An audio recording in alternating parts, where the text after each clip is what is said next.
Hi guys, welcome to my new channel. और आज कहानी की शुरुआत करते हैं एक लड़के से जिसका नाम कमादो तांजिरो है, जो ऊंचे पहाड़ों में अपनी माँ और 5 भाई बहन के साथ रहता है। रोज की तरह कोला बेचने वो नीचे शहर की ओर चल देता है, जहाँ उसे सब जानते हैं क्योंकि वो सबकी मदद करता है। तांजिरो की नाक बहुत तेज है, जिस वजह से वो किसी भी महक से कुछ भी पता लगा सकता है। तांजिरो, मुझ पर बर्तन चुराने का इल्जाम लगाया जा रहा है, प्लीज मुझे बचा लो ना, इसे सूंघो ना। इसमें तो बिल्ली की महक आ रही है। मैंने कहा था ना मैं बेकसूर हूँ। ऐसे ही तांजिरो अलग अलग तरह से लोगों की मदद करता रहता है। तांजिरो सारा कोयला बेचकर अपने घर की ओर रात होते ही ऊपर चढ़ने लगता है। तभी एक बूढ़ा इंसान उसे रोकता है। बहुत रात हो गई है, रुक जाओ, सुबह तक डीमन आने वाले हैं। तांजिरो कहता है कि मेरी नाक बहुत तेज है, मुझे कुछ नहीं होगा, पर वो बूढ़ा इंसान उसे रोक लेता है। तांजिरो उसी घर पर डिनर करता है और पूछता है, साबू जी, आप किस तरह के डीमन की बात कर रहे हैं? सदियों से आदमखोर डीमन रात को अंधेरे में बाहर निकलते हैं और डीमन स्लेयर्स हमें उनसे बचाते हैं। डीमंस जैसा कुछ नहीं होता, ये सोचकर तांजिरो सो जाता है। सुबह होते ही तांजिरो घर की ओर बढ़ चलता है। तभी उसे कुछ दूर खून की बदबू आती है। भागते हुए वह अपने घर पहुंचता है कि वहीं देखता है कि उसकी पूरी फैमिली को किसी ने मार डाला है। पर उसकी बहन नेजुको की सांसें अभी भी चल रही होती हैं और उसको पीठ पर उठाकर वह शहर की ओर भागने लगता है। तभी बीच रास्ते में नेजुको को होश आने लगता है और दोनों फिसलकर एक छोटी सी खाई में गिर पड़ते हैं। उससे ही तांजिरो नेजुको को ढूंढता है और उसके पास जाता है। नेजुको तांजिरो पर अटैक कर देती है। तांजिरो को एहसास होता है कि उसकी बहन तो डीमन बन चुकी है। तभी वहाँ एक डीमन स्लेयर तामियो का नाम से नेजुको पर अटैक करने आता है, पर तांजिरो उसे बचा लेता है। क्यों बचा रहे हो उसे? ये मेरी छोटी बहन है। तामियो का नेजुको को पकड़ता है और उस पर अपनी कटाना से अटैक करता है। ये देखकर तांजिरो भी तामियोका पर पत्थर और कुल्हाड़ी से उस पर हमला करने की कोशिश करता है, पर तामियोका तांजिरो को बेहोश कर देता है। खुद पर वार होने के बाद भी इसने मुझे कुल्हाड़ी से मारने की कोशिश की। नेजुको तांजिरो को बचाने की कोशिश करती है। ये देखकर तामियोका नेजुको को छोड़ देता है और तांजिरो के उठने का इंतजार करता है। सागिरी पर्वत के नीचे उरुदाकी नाम का एक बूढ़ा इंसान रहता है।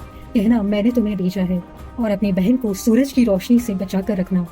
और वहाँ से चला जाता है। तांजिरो अपनी बहन के लिए टोकरी का इंतजाम करके एक गुफा के पास रुक जाता है। मेरी बहन तो छछूंदर बन गई है, उसने तो गड्ढा खोद लिया, और उसे टोकरी में बैठाकर सागिरी पर्वत की ओर चल देता है। पर्वत पर जाते हुए उसे एक घर दिखता है, पर उसे खून की बदबू आती है और उस तरफ भागता है, पर वहाँ एक डीमन को देखकर चौंक जाता है। डीमन और तांजिरो के बीच फाइट स्टार्ट हो जाती है।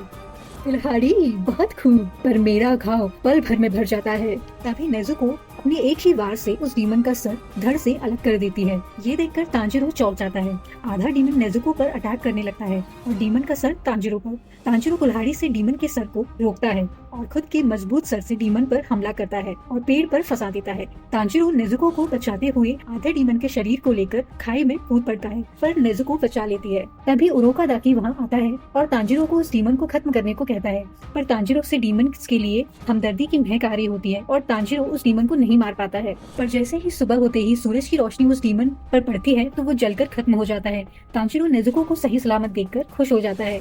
उरोकादाकी तांजिरो को थप्पड़ मारता है कि वो एक डीमन को नहीं मार पाया। अगर तुम चाहते हो तुम्हारी बहन तुम्हारे साथ रहे तो इस बात का ध्यान रखना कि कभी किसी मासूम की जान ना ले पाए, और मैं आज से खुद फैसला लूंगा कि तुम डीमंस को हराने वाले योद्धा बन सकते हो या नहीं। उरोकादाकी तांजिरो और नेजुको को अपने घर ले आता है और तांजिरो को पहला टास्क देने के लिए पहाड़ पर ले जाता है। यहाँ से पहाड़ उतरो और सीधे मेरे घर जाओ, इस बार मैं सुबह होने का इंतजार नहीं करूंगा। और तांजिरो पहाड़ से नीचे दौड़ने लगता है। तभी रस्सी, पत्थर, गड्ढों के जाल में बार बार फंसने से समझ जाता है कि पूरे रास्ते पर जाल बिछे हुए हैं। वो अपने सूंघने की पावर से जाल कहाँ कहाँ बिछे हैं समझते हुए पूरे रास्ते को पार करके आखिरकार उरोदाकी के घर पहुंच ही जाता है सूरज निकलने से पहले, और उरोदाकी उसे ट्रेनिंग देने के लिए तैयार हो जाते हैं। उरोदाकी बताता है कि डीमन स्लेयर की फौज में भर्ती होने के लिए तुम्हें फुजुकासाने पर्वत पर होने वाले फाइनल सिलेक्शन में जिंदा रहना होगा। तांजिरो रोज रोज पहाड़ी चढ़ते और उतरने लगता है वो मुझे सच में मारना चाहते हैं।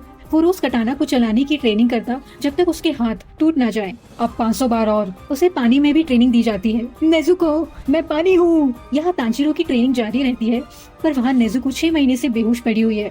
वो पूरे समय सोती रहती है। 1 साल की ट्रेनिंग के बाद उरुकादाकी तांजिरो को एक बड़ा गोल पत्थर काटने को कहता है, तभी वो फाइनल सिलेक्शन में जा पाएगा। तांजिरो रोज सिखाई हुई हर चीज का इस्तेमाल करता है। 6 महीने बाद भी वो पत्थर नहीं काट पाता है। तभी साबितो और माकुमो उसकी मदद करने आते हैं। साबितो उसे फाइट करने के लिए चैलेंज करता है, लेकिन तांजिरो हारता रहता है। माकुमो तभी तांजिरो को टोटल कंसंट्रेशन ब्रीदिंग के बारे में बताती है कि इससे पूरे शरीर में खून की रफ्तार बढ़ जाती है, क्योंकि फेफड़े मजबूत हो जाते हैं और सांस ज्यादा देर तक अंदर रहती है और तुम इंसान होकर भी डीमन की तरह ताकतवर बन जाते हो। फिर 6 महीने बाद साबितो और तांजिरो फाइट करते हैं। तांजिरो को एक डोर नजर आती है जो कमजोरी की डोर की महक होती है और कटाना से वो काट देता है, जिससे तांजिरो जीत जाता है। साबितो और माकोमो वहाँ से चले जाते हैं और कोहरा छठते ही देखता है कि उसने उस बड़े से पत्थर को बीच से काट डाला है और उरुकादाकी उसे गले लगा लेता है। मुझसे वादा करो कि तुम फाइनल सिलेक्शन में तुम सही सलामत वापस आओगे। मैं तुम्हारी बहन के साथ यहाँ तुम्हारा इंतजार करूंगा। उरुकादाकी तांजिरो को एक नजर वाला मास्क और कटाना देकर रवाना कर देते हैं। तांजिरो के साथ और भी लोग फाइनल सिलेक्शन में भाग लेने आते हैं। वहाँ उसे बताया जाता है कि उसे 7 दिन तक फुजुकासाने पर्वत पर रहकर डीमंस को मारकर जिंदा रहना होगा। पहली ही रात तांजिरो कुछ डीमंस को मारकर खुश हो जाता है, पर एक खतरनाक डीमन को देखकर तांजिरो चौंक जाता है। पर एक कंटेस्टेंट को बचाने के लिए उस डीमन पर हमला करता है। Water breathing, second form, water wheel. और वो डीमन बताता है कि कैसे उसने साबितो और मोकुमो को मारा था, कैसे उरुकादाकी की वजह से वो वहाँ फंसा हुआ है। तांजिरो समझ जाता है कि साबितो और माकुमो की स्पिरिट्स तांजिरो की मदद कर रहे थे और तांजिरो गुस्से में डीमन पर अटैक करने लगता है और घायल हो जाता है। पर कुछ देर बाद ही उठता है और डीमन पर अटैक कर देता है। First form, water surface slash, और फाइनली वो डीमन को हरा देता है। तभी तांजिरो को साबितो और माकुमो की स्पिरिट्स दिखती हैं और वो सारे बच्चों की स्पिरिट्स दिखती हैं जिनको उस डीमन ने इतने सालों में खाया था, और वो वहाँ से चले जाते हैं। अगले 6 दिन तांजिरो डीमंस को मारता है और अपनी बहन को इंसान बनाने का तरीका पूछता है, पर कोई भी डीमन उसके सवाल का जवाब नहीं देता है। सबको मारकर वो उस जंगल से बाहर आ जाता है। फाइनल सिलेक्शन के लिए सिर्फ 4 लोग ही बचते हैं।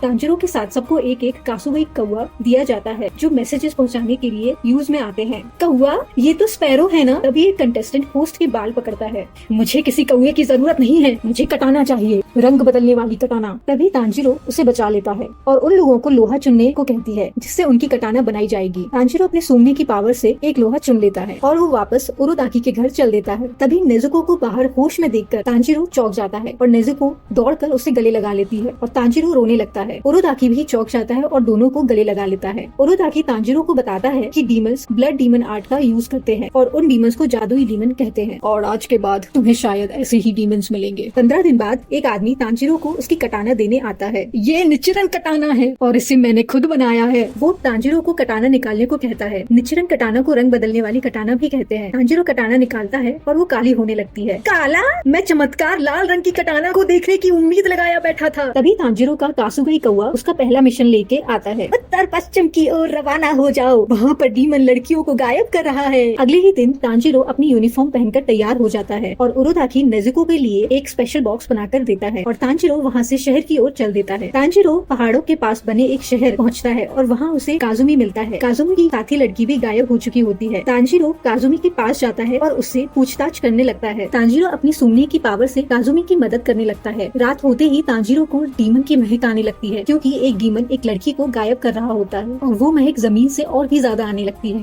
तांजिरो अपनी कटाना से जमीन पर वार करता है और डीमन से लड़की को बचा लेता है। तांजिरो के सामने अब एक जादुई डीमन आता है। तांजिरो उस डीमन के 3 शरीरों से फाइट करता है, लेकिन वो किसी के भी कमजोर हिस्से को नहीं मार पाता है। तभी एक के बाद एक उस डीमन का शरीर तांजिरो को मारने ही वाला होता है कि तभी नेजुको अपने बॉक्स से बाहर निकलकर उस डीमन पर अटैक कर देती है और डीमन चौंक जाता है कि एक डीमन इंसान के साथ क्या कर रही है। तांजिरो नेजुको को काजुमी और लड़की के पास रुककर उन्हें बचाने को कहता है और तांजिरो डीमन के जमीन में बने दलदल के अंदर चला जाता है।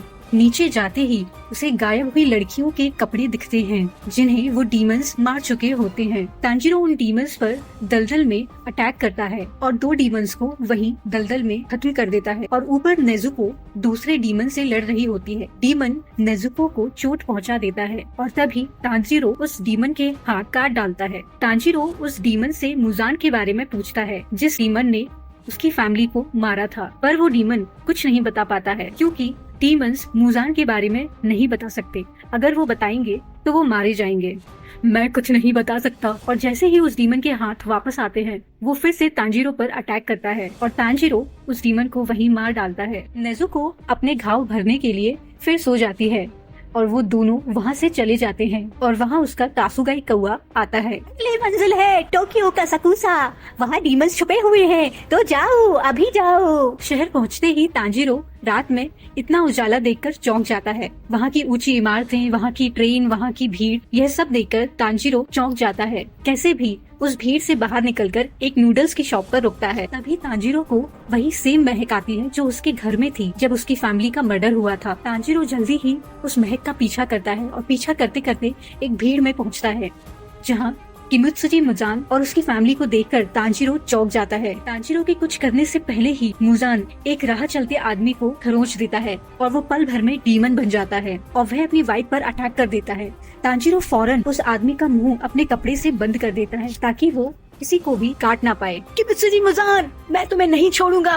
पुलिस वाले वहाँ तांजीरो को हटाने की कोशिश करते हैं पर वहाँ तमायो जो कि एक डीमन है और एक हीलर भी उसकी मदद करने आ जाती है। तमायो अपने डीमन आर्ट से वहाँ पर एक ऐसा जादू चलाती है उस घायल डीमन बने हुए लड़के को अपने साथ ले आती है। वही मुजान की पावर दिखाई जाती है कि कैसे वो एक मुक्के से किसी को भी मार सकता है और कैसे उसका खून किसी को भी खत्म कर सकता है। तांजीरो वापस नेजुको के पास उस नूडल्स की शॉप पर चला जाता है। तुमने मेरे नूडल्स फेंके। नहीं, मैं अब 2 नूडल्स लूंगा और पूरा खा जाऊंगा, और वहाँ से चल देता है। तभी तमायो का असिस्टेंट उन दोनों को लेने आता है। ये डीमन है ना, इसे देखकर चिढ़ हो रही है। चिढ़? मेरी बहन बहुत सुंदर है, पूरे गांव में नेजुको सबसे सुंदर लड़की है। अब मैं समझा ये बांस इसकी खूबसूरती के आड़े आ रहा है। और वो असिस्टेंट एक दीवार के अंदर गायब हो जाता है जिसके अंदर एक बड़ा सा घर है और वो तीनों उस घर के अंदर चले जाते हैं। तमायो बताती है कि वो खून की बूंदों पर जिंदा रह लेते हैं। वो बताती है कि वो सिर्फ मौत के करीब लोगों को ही बचाने के लिए डीमन बनाती है और उसके असिस्टेंट को डीमन बनाने में 200 साल लग गए। अगर इसे डीमन बनाने के लिए 200 साल लग गए तो आपकी उम्र क्या है? लड़कियों से उनकी उम्र नहीं पूछते। तमायो बताती है शायद वो नेजुको की मदद कर सकती है। वो तांजीरो से डीमंस के खून लाने की मदद मांगती है। तभी वहाँ मुजान के भेजे हुए 2 डीमंस आ जाते हैं। एक डीमन अपनी आँख की पावर से उस जगह का पता लगाता है और दूसरी डीमन अपनी बॉल से उस घर पर अटैक कर देती है और एक ही अटैक से वो तिमारी बॉल वाली डीमन उस घर को तबाह कर देती है। दूसरी बार जैसे ही वो अटैक करती है तो तमायो के असिस्टेंट का सर फूट जाता है। तमायो साहब, आप छुप जाइए, ये डीमन मेरे लिए आए हैं। तांजीरो उस डीमन के अटैक्स को रोकने की कोशिश करता है। वही उस असिस्टेंट का सर धीरे धीरे वापस आता है। मैंने आपसे कहा था ना, हमें डीमन स्लेयर्स के मामले में नहीं पड़ना चाहिए था। तिमारी बॉल्स वाली डीमन अपने 4 और हाथ निकाल लेती है और अब अपनी 6 तिमारी बॉल से अटैक करती है। तांजीरो तमायो और उसके असिस्टेंट को बचाने के लिए उन बॉल्स को रोकता है पर वो बहुत तेजी से उसकी ओर आती है और फिर से वो दोनों घायल हो जाते हैं। ओए बेवकूफ डीमन स्लेयर, अगर एरो देखोगे तभी तो समझोगे कि बॉल्स किस तरफ से जा रहे हैं। तो वो असिस्टेंट एक नजर का जादू तांजीरो को देता है जिससे तांजीरो अब बॉल्स के डायरेक्शन को आसानी से देखने लगता है। वो डीमन अपनी बॉल्स को तांजीरो की तरफ फेंकती है और तांजीरो उनसे बचता हुआ भागने लगता है और दूसरी ओर नेजुको दूसरे आंख और एरो वाली डीमन पर अटैक करती है। तांजीरो एक जगह रुककर उन सभी तिमारी बॉल्स को एक एक कर काट डालता है। Water breathing, third form, flowing dance, और साथ ही में डीमन के हाथ भी काट डालता है। तुम्हें लगता है तुम हमारा खून निकालोगे, लेकिन मैं तुम्हें ऐसा कुछ नहीं करने दूंगी जिससे मालिक को गुस्सा आए। डीमन के 6 हाथ वापस आ जाते हैं। अगर ये सच में 12 किजुकी में से एक डीमन है तो ये सबसे खतरनाक है, संभल कर रहना। वहीं एरो वाला डीमन नेजुको को फेंक देता है और नेजुको तांजीरो के ऊपर आ गिरती है। नेजुको को तमायो और उसके असिस्टेंट में अपनी माँ और अपने भाई की झलक दिखती है जिससे वो और भी एक्टिव हो जाती है और फिर तांजीरो और नेजुको एक साथ उन दोनों डीमंस पर अटैक करते हैं। अभी तांजीरो को उस एरो वाली डीमन की कमजोरी की डोर दिखती है और वो उसे काटने लगता है, लेकिन वो कमजोरी की डोर डीमन तोड़ देता है और तांजीरो के पैर के नीचे एक एरो आ जाता है जो उसे पीछे ले जाता है, जिससे तांजीरो अपने अटैक में फेल हो जाता है। अब वो अपने एरो से तांजीरो को किसी भी डायरेक्शन में और कहीं भी ऊपर उठा सकता है या गिरा सकता है या कहीं भी फेंक सकता है। तांजीरो गिरने से बचने के लिए अपनी टेक्निक्स का इस्तेमाल करता है। तभी वो डीमन अपनी बॉल्स फेंकती है और नेजुको उसे किक करके फेंकने की कोशिश करने ही जाती है कि उसका पैर उस बॉल से फट जाता है और नेजुको को वो बहुत दूर अपनी लात से फेंक देती है। दूसरी ओर एरो वाला डीमन तांजीरो पर अटैक करता है और बहुत सारे एरोस छोड़ता है उसकी तरफ। तांजीरो उन एरोस से बचने की कोशिश करता है और इन्हीं एरोस को अपने कटाना से काटने की भी कोशिश करता है, लेकिन वो एरोस इतने स्ट्रॉन्ग होते हैं कि उसकी कटाना से नहीं कटते हैं, बल्कि जिस डायरेक्शन में वो एरोस जा रहे होते हैं उसी डायरेक्शन में तांजीरो भी उछल जाता है। मुझे कुछ ना कुछ करना होगा, उसके एरो की दिशा को बिना छुए बदलना होगा। तुम्हारे मरने का वक्त आ गया। सबसे पहले मैं 6th फॉर्म की मदद से उसके एरो को घेर लूंगा और फिर 3rd फॉर्म की मदद से उसके करीब जाऊंगा। Twisting whirlpool, flowing water, 2nd form, horizontal water wheel. और इस अटैक से तांजीरो उस डीमन की गर्दन को काट देता है और उसे मार डालता है और उस डीमन का सर उसके धड़ से अलग हो जाता है। मैं तुम्हें मार डालूंगा, मैं तुम्हें कभी माफ नहीं करूंगा, तुमने मेरा चेहरा इस गंदी जमीन पर डाल दिया। और वो डीमन मरने से पहले भी तांजीरो पर अटैक करता है अपनी एरोस से। अरे नहीं, अब मैं क्या करूँ? ये एरोस तो मुझे पहले से भी तेज लग रहे हैं और इन्हें रोकने के लिए तो मैंने किसी तकनीक का पहले इस्तेमाल भी नहीं किया। तांजीरो उन अटैक से बचने के लिए अपनी टेक्निक्स का इस्तेमाल करता रहता है और जब तक वो डीमन पूरी तरह से मर नहीं जाता तब तक उसके एरोस तांजीरो को यहाँ से वहाँ अटैक करते रहते हैं। Water surface slash, Whirlpool. और जैसे ही वो डीमन पूरी तरह से खत्म हो जाता है वैसे ही तांजीरो भी उसके अटैक से बचकर नीचे गिर पड़ता है। इतनी टेक्निक्स और इतनी बार अपना बचाव करने की वजह से तांजीरो के पैर और पसलियां टूट जाती हैं और अब उसमें कटाना उठाने तक की ताकत नहीं बचती। नेज़ुको दूसरी डीमन के वार को ब्लॉक करती है और उसके साथ लड़ती है और उसकी तिमारी बॉल से उसी पर अटैक करती है। पर ये देख तमायो समझ जाती है कि नेज़ुको उससे जीत नहीं पाएगी बहुत लंबे समय के बाद। इसलिए तमायो अपने ब्लड डीमन आर्ट के जादू का इस्तेमाल करती है जिससे कोई भी डीमन सच नहीं छुपा सकता और ना ही कुछ सोच सकता है। ए तिमारी वाली बॉल की डीमन, क्या तुम्हें किबुत्सुजी मुजान के बारे में पता है? और बातों बातों में जादू की वजह से वो डीमन किबुत्सुजी मुजान का नाम अपने मुंह से ले लेती है जिस वजह से वो धीरे धीरे मरने लगती है और कुछ पल में ही किबुत्सुजी मुजान का डीमन उस सिमारी वाली बॉल की डीमन को मार डालता है। सुबह होते ही तमायो नेज़ुको को तहखाने में ले जाती है उसको सूरज की रोशनी से बचाने के लिए। तमायो नेज़ुको की सेफ्टी के लिए उसे वहीं रुकने को कहती है पर वो तांजीरो के साथ रहना चाहती है और जाने से पहले नेज़ुको तमायो को गले से लगा लेती है और फिर वो दोनों वहाँ से चले जाते हैं। रास्ते में तांजीरो को एक और डीमन स्लेयर मिलता है जिसका नाम ज़ेनात्सु होता है। मुझे बचा लो, मुझसे शादी कर लो। सड़क के बीच तुमने ये क्या लगा रखा है और इस लड़की को क्यों सता रहे हो? मैंने कब कहा मैं तुम्हें पसंद करती हूँ? मैंने तुम्हें सड़क के किनारे देखा तो तुम्हारा हाल पूछ लिया। नहीं, इसका मतलब तुमने मुझसे बस मेरा हाल पूछने के लिए बात की। पसंद करती हो इसलिए नहीं। नहीं, बस हो गया, अब बस भी करो। तुम मुझे ऐसे क्यों देख रहे हो जैसे मैं कोई जोकर हूँ? ये सब तुम्हारी वजह से हुआ है। तुम्हारी वजह से मेरी शादी नहीं हो पाई। तुमने मेरा सपना तोड़ दिया। तुम्हारी मदद करूँ मतलब क्या करूँ? बोलो नहीं, तुम एक तलवारबाज हो। खुद को ऐसे शर्मिंदा मत करो। ज़बान संभाल कर बात करो। एक लड़की ने मुझे धोखा देकर मेरे सारे पैसे लूट लिए, फिर एक बूढ़े आदमी ने मुझे पैसे देकर मेरी मदद की और वो एक ट्रेनर निकले और उसने मुझसे रोज गधों जैसी मेहनत करवाई। मुझे लगा था मैं फाइनल सिलेक्शन में मर जाऊंगा। मुझे बहुत डर लग रहा है, अगले मिशन में मैं नहीं बचूंगा। फिर वहाँ तांजीरो का कासुगाई कौवा आ जाता है और बोलता है, जल्दी करो तांजीरो, ज़ेनात्सु तुम दोनों को अपनी अगली मंजिल पर जाना होगा।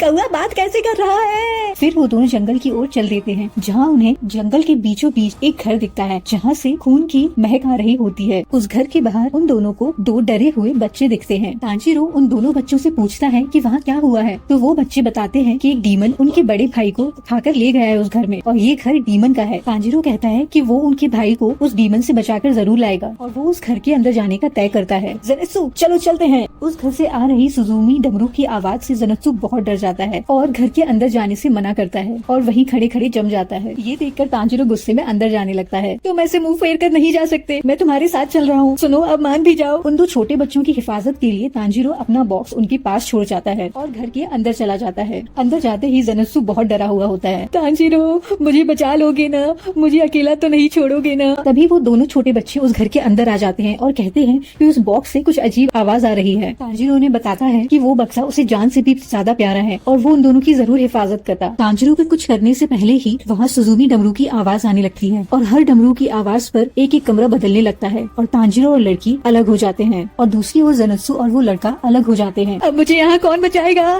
तांजीरो और मैं तो अलग हो गए। चलो ना जल्दी से यहाँ से बाहर निकलते हैं। फिर वो बच्चा कहता है कि ये तुम क्या कह रहे हो? अपने से छोटे बच्चे के पीछे छुपने में तुम्हें शर्म नहीं आती? और ज़ेनात्सु उस बच्चे को दरवाजे की तरफ ले जाता है। जैसे ही दरवाजा खोलता है तो वहाँ दरवाजा नहीं, एक अलग ही कमरा है। बाहर जाने का रास्ता तो यहीं पर था। दूसरी ओर तांजीरो के सामने वो सुजुमी डमरू वाला डीमन आ जाता है और तांजीरो उस पर अटैक करता है। ये था इस कहानी का फर्स्ट पार्ट और अगला पार्ट नेक्स्ट लेवल होने वाला है, तो उसके लिए सब्सक्राइब करिए, बेल आइकन दबाइए और ये पार्ट आपको कैसा लगा प्लीज कमेंट सेक्शन में जरूर बताइए। Bye bye.